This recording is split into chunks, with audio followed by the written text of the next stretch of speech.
My name is Cindy Nofziger. I am a physical therapist and I work part-time for Seattle Public Schools here in Seattle. The organization that I founded is called Schools for Salone, and we build schools and support education in Sierra Leone, West Africa.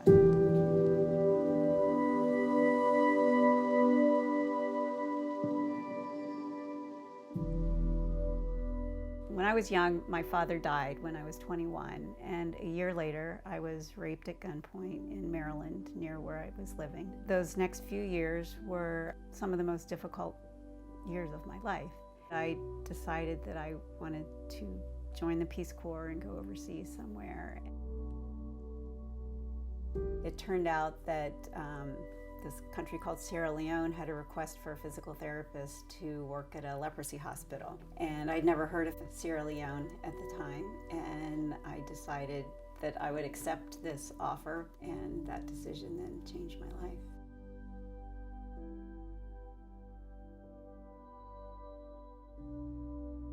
I arrived in Sierra Leone as a 25-year-old, was immediately, part of this group of 27 other young people that were joining Peace Corps at the same time in Sierra Leone.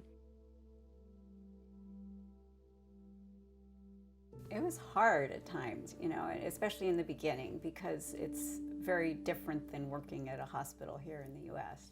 This was before AIDS, it was before Ebola. There weren't the universal precautions. We didn't use, gloves or anything like that, and we're, trimming ulcers and bandaging up people and taking off bandages. We had a whole leprosy outreach program that was very successful in curing leprosy at the time, and I just fell in love with the people of Sierra Leone because they have such a good sense of humor, and they're lighthearted and funny, and they were just the most welcoming people that I could have experienced at that time in my life.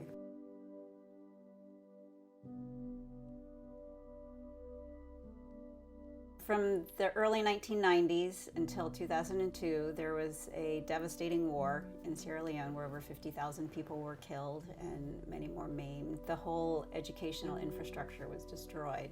I had the opportunity to go back in 2004 with the organization called Friends of Sierra Leone, and I was nervous. I really wanted to go, but I was also very anxious and nervous to go. One, because I had a small son who was 4 years old at the time, and two, Sierra Leone had just been through this horrific decade of war, and I didn't know who was alive. I didn't know what the situation would be when we got back. I was able to reunite when I got there with John Sase, who had been the therapy person that I had worked with, as well as this other friend of mine named Joseph Lamine, and he had been the social worker at the hospital. It was just wonderful to see them and see them be healthy and living their lives again. John asked me if I would help him rebuild the school in his village that had been destroyed during the war.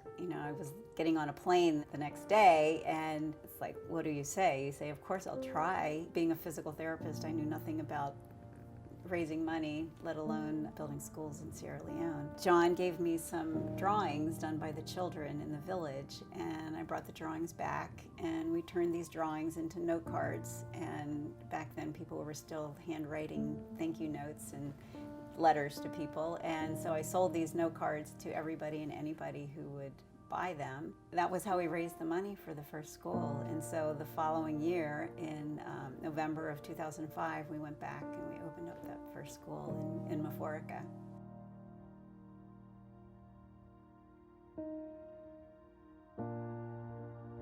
Today we have 25 schools that we've completed and 3 libraries, and we are halfway through the construction of number 26, and we have just started number 27.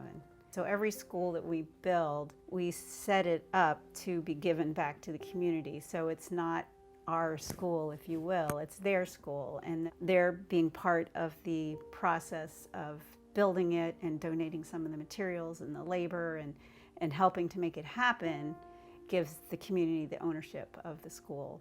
We help with professional development for teachers. We provide school supplies. We provide scholarships for students. We provide books and learning materials. We make sure every school has a water well and rainwater collection, hand washing station, and we make sure that girls all have feminine hygiene materials so that they can go to school every day. And I think almost every Sierra Leonean would tell you that education is key for a better future for the individual and for the nation.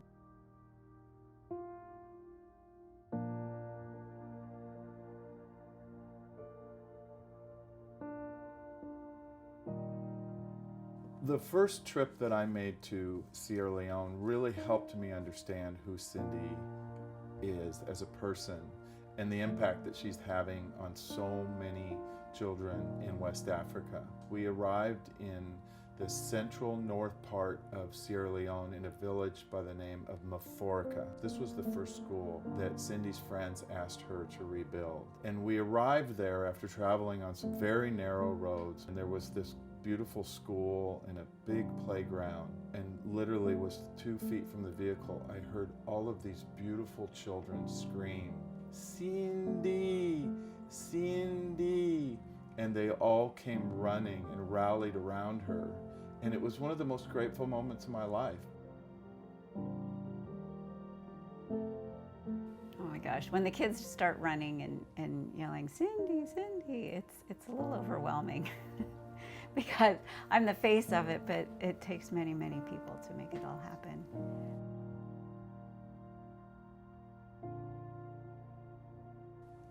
I mean, that's why you do it, because they're incredible kids, and you want to try to empower them as much as you can and help them make their dreams come true.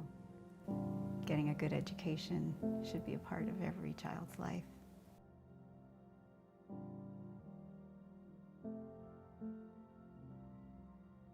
The opportunity that Cindy brings to these children and these communities through education in Sierra Leone is probably one of the most important things that another human being can do for someone else. And what Schools for Salone and what Cindy's organization has done is she's allowed these children to understand who they are, what their potential is, and how much change they can make in their own country, in their own lives, because of education.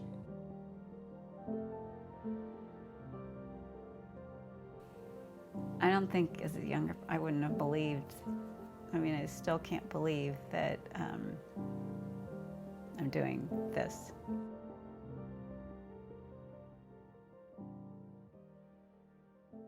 When you educate a child, you educate a family, you improve the community, and you build a nation.